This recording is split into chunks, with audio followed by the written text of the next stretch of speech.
Julia Grace joining us, who's not only an incredible musician, but she's also a health and wellness advocate. So thank you for joining us today, Julia. Welcome. It's so good to be here, Morena, to both of you, Morena, to everybody on this glorious day. It is a glorious day to have you with us too. I mean, in some ways, I'm almost stuck where to begin, Julia, because I mean, you have been a feature on the Rhema playlist for a little while now. But you know, you've kind of widened the tent, so to speak, in terms of the ways that you contribute in New Zealand as well. So let's go all the way back to the very beginning of this musical journey. I mean, becoming a professional musician in New Zealand. What were those first steps like? Did people think you were insane? They probably thought I needed to keep a real job. Luckily for me, Andrew, I was able to do it in a bit of a slow move. So I transitioned from teaching, and I was always doing music in the background, and I just kind of slowly dropped one and brought the other one into, I guess, they balanced each other out, but it definitely was something that was a bit unusual at the time. And I think as a New Zealander, it's quite common to wear a few different hats, isn't it? We're sort of like a jack Yeah. of all trades mentality. That's what we have here. But I'm interested to ask you about the challenges because, for one, it is actually quite hard to make a living from music, especially when you're doing your own stuff in New Zealand, and that's why you need to have like another job as well. So let's talk about that. Like, what have been some of the biggest challenges for you personally, being in the New Zealand music industry? Yeah, I think we hit the nail on the head is that the challenge of going all or nothing. And often with young artists and musicians, particularly, what we do is we get really excited about our art and then we just want to ditch the day job and go straight into it. And what happens is very, very quickly, this thing that was this love, this passion, that's fun, becomes something that has to pay the bills. And I don't know about you, but it can actually really suck the life out of it. So I often encourage young artists to, where they can, make their creativity not have to be their number one, bill paying thing for as long as possible. So to have maybe a job that pays the bills, but that is in a similar sphere. So for me, teaching was actually a really good complementary skill set because I was still teaching music, I was still learning stagecraft, but I got to do my music on the side, and then I slowly dropped one and lifted the other. Wow. I think there's some real wisdom in that too. Like even when you're saying it reminds me how often we want to turn everything into a profession. So, the moment you enjoy something and people say, oh, you should do it for a living. And as you said, there's more to it than like, hey, I'm the guy who loves to sing a song or play the guitar. And now it's like, oh, I've got to be GST registered. What? Yeah, because musicians are notoriously good at doing their accounting. Oh, famous for our wonderful money skills.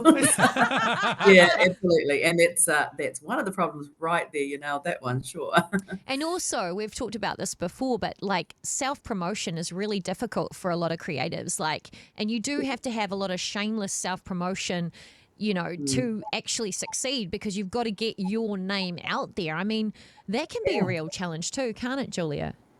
That's a big one because when I was little too, so I was brought up in church and and the whole Christian world is a huge part of my world. But when I was little, my mum, I was in a big production and she, in her beautiful Christian heart, was like, you don't tell anyone. You keep that to yourself. You don't go around showing off, because you want to stay humble. And like, I totally respect and understand her point of view. But later on, having to market myself, there's this part of me that's like, you don't tell anyone, you keep that quiet. And so it was actually quite a big hurdle to then have to go and say, hey, this is something that I do. So once again, trying to find a balance is challenging. And then let's talk about the art itself too and how that changes over time as well. I mean, for an artist who's expressing what's going on in their world, how has that changed for you in terms of maybe what motivates the creation of a song or, when you look back through your back catalogue, how can you see different stages of your life expressed in the music that you've created? Yeah, and I look back, I think some of the earlier pieces, there was a sense of saying what I think I should say, saying what I think other people want me to say, and then slowly transitioning into saying what I want to say and what really, I guess as you get to know yourself better as an artist, you become more confident to perhaps speak on, speak from the heart, I think can come a little bit slower. And so I think also figuring out places where, how is the music that I'm making, how is that making a difference in my audience? And so therefore, do the songs that I'm write or record, are they hitting the mark, can change as the audience changes. And I heard this expression from someone at a creative conference a while back, that some songs you write are for you and then some songs you write are for others, and trying to figure out the difference can be quite challenging because they're projects that are really close to your heart.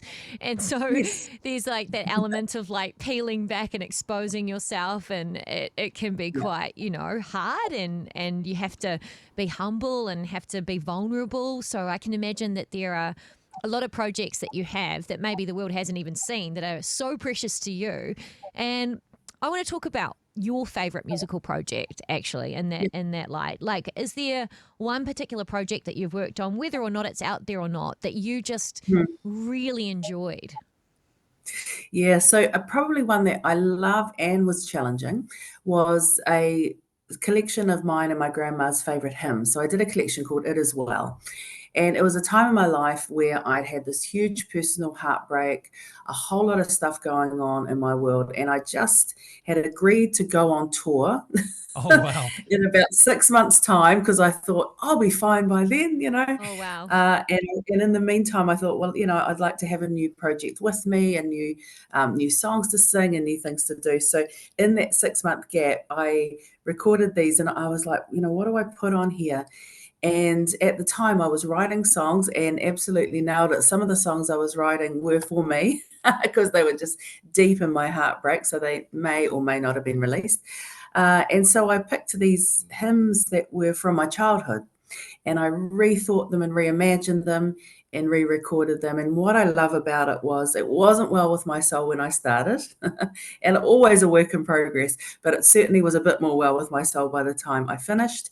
And by sharing from my challenge and from sharing from a place of pain, but pain on the process of healing, which I think is important, it really resonated with people. And so it's still one of my favorites. Perhaps there are ways we can support our New Zealand music artists in New Zealand. I mean, what do you think is one of the best ways we can actually champion those who are trying to do music here in Aotearoa?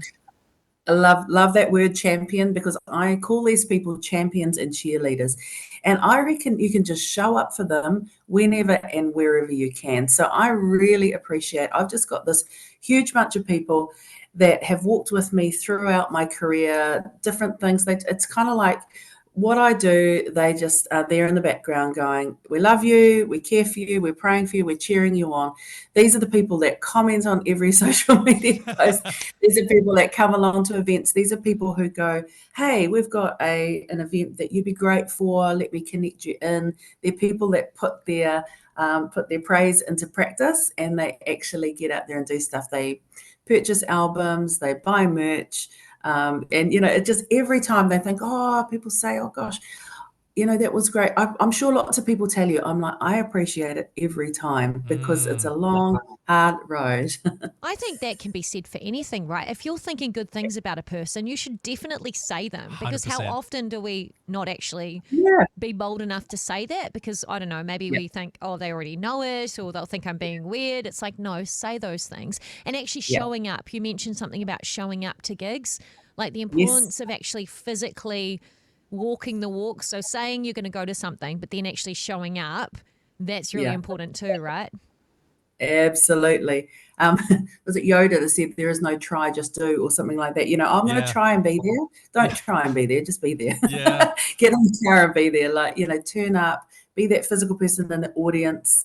Because when a young artist is putting their heart on the line, what they're doing is saying, here's something I love. Do you love it as much as I do? And, we're in a tough world and we'll get a lot of criticism. And so when there are people who go, you know what, we love it too, it makes us feel validated and it makes us inspired to do more. It's interesting to see too how maybe those lessons have intersected with where you are now, because of course people who've only really heard your name in the last few years would be more familiar with you as a mental health speaker.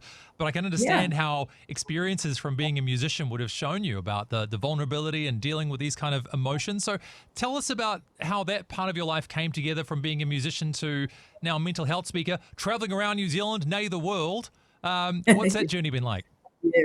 It's actually been a very, very smooth and logical transition. So, a number of years ago, I was booked to be at a conference in Canada, and I remember I got there and they were like, "Just get up and do like whatever your thing is that you do." So I did some songs. I had some funnies in there. I spoke, I shared, I did a story, and got them all laughing, got them all crying. And at the end, I got off and I thought, I love just this wraparound package of bringing myself to the table. And so it really gave me permission, I guess, to go from being the singer who talks a lot, because I've always been that, to being the speaker who also sings. So wherever I am in the world, I also sing as part of my presentations. So the music remains there. But it's actually been a very logical, I guess, a growth to go, hey, look, what is it that I'm going through and what can I bring out of my experience? So I've dealt with mental health challenges and continue to do so on an ongoing basis. So the musician in me wants to share from the heart about that journey, but the teacher in me also wants to teach people practical tools on how to deal with their mental health, right? So the connection of all of those things together have created Be Kind to Your Mind. There's songs, there's stories, there's practical stuff as well.